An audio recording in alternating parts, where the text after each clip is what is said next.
എനിക്ക് അറിയണം ആരാണ് നിന്നെ അടിച്ചതെന്ന്. ഇനി എന്താ ഇവരെ കൂടെ അറിയിക്കാൻ വേണം. ഒന്നും അറിയാനില്ല, നീ തന്നെ ചെയ്തത്. ഞാനാ? എടാ ഞാനല്ല ചെയ്ത, ഞാനല്ല ചെയ്തിട്ട് 100 വട്ടം പറഞ്ഞില്ലേ. ഇവരോടൊക്കെ പറഞ്ഞ ആരും വിശ്വസിക്കുന്നത്. ഞാൻ എന്ത് ചെയ്യാനാ? അവൻ കരുതി കൂട്ടി എല്ലാം തയ്യാറാക്കി ആളെ ഏർപ്പാടാക്കി. നമുക്ക് പോയിട്ട് കേസ് കൊടുത്ത് ഇതിന് സത്യം തിരിച്ചറിയണം. കാരണം ഞാനല്ലല്ലോ ചെയ്തത്. എന്തളിയാ?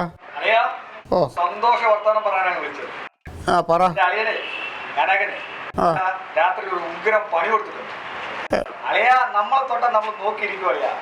നടരാജന്റെ ആൾക്കാരില്ലേ, അവന്റെ വീട്ടിൽ ഇട്ട് തന്നെ പണി കൊടുത്തിട്ടുണ്ട്, വീട്ടുമുറ്റത്ത് ഇട്ട് തന്നെ പണി കൊടുത്തിട്ടുണ്ട്. എങ്ങനെയുണ്ട്? കൊള്ളാം കൊള്ളാം. പറഞ്ഞേക്ക് നമ്മളെ തൊട്ടാ നമ്മൾ നോക്കിയിരിക്കില്ല, മനസ്സിലാവല്ലോ? ശരി കളിയാ, നിങ്ങൾ ചെയ്തത് എന്തായാലും നന്നായിട്ടുണ്ട്. അതല്ലേ പറഞ്ഞ നന്നായില്ലേ? ഓ, അതിൻ്റെ ഒരു അത്യാവശ്യം ഉണ്ടായിരുന്നു. ശരി എന്നാ, ഓക്കെ.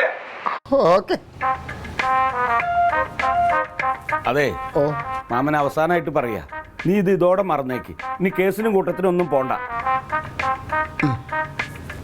അമ്മാനെപ്പോലൊരു മുതിർന്ന ആൾ പറയുമ്പോൾ ഞാനത് അനുസരിക്കാതിരുന്ന അത് ധിക്കാരമായി പോകും. അതുകൊണ്ട് തൽക്കാലം ഈ കേസ് ഞാൻ പിൻവലിച്ചിരിക്കണം. എനിക്ക് പരാതിയില്ല. വേണം, നീ പരാതി കൊടുക്കണം. അതെ, എനിക്ക് പരാതിയില്ല. നീ പരാതി കൊടുത്ത് നീ എന്തിനാ? എനിക്ക് അങ്ങനെ ഒരു ത്യാഗം ചെയ്യേണ്ട കാര്യമില്ല.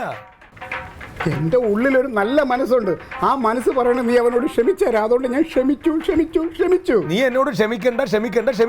ഈ പറഞ്ഞ ഈ എൻ്റെ ഭാര്യയ്ക്കും എൻ്റെ പെങ്ങൾക്കും ഈ മോക്കും ഈ അമ്മാവനൊക്കെ ഞാൻ കുറ്റക്കാരനാണ്. അത് അല്ലാന്ന് തെളിയിക്കേണ്ട ഉത്തരവാദിത്തം എനിക്കുണ്ട്. അതെ, അമ്മ വന്നില്ലെങ്കിൽ നീ എന്നോട് പറഞ്ഞ ഞാൻ നിന്നെ കൊണ്ടുപോകും. എടാ, ഞാൻ ക്ഷമിച്ചെന്ന് പറഞ്ഞില്ല, പിന്നെ നീ എന്തിനു ക്ഷമിക്കേണ്ടത്? എനിക്ക് ക്ഷമയുണ്ട്, എനിക്ക് ഒരുപാട് ക്ഷമയുണ്ട്. എന്റെ ഒരുപാട് ക്ഷമയുള്ളതുകൊണ്ട് ഞാൻ നല്ലപോലെ ക്ഷമിച്ചിരിക്കുന്നു. പരാതിയില്ല. അപ്പൊ നിർത്തി, ഇനി ഇതോടെ കഴിഞ്ഞു. പിന്നെ നീ എന്നെ ശാരീരികമായിട്ട് തകർത്ത്, നീ എന്നെ മാനസികമായിട്ടും കൂടെ തകർത്തല്ലേ. ക്ഷമിച്ചു കേട്ടാ, പരാതിയില്ല. ഞാൻ ഒന്ന് കിടന്നോട്ട് പോയി.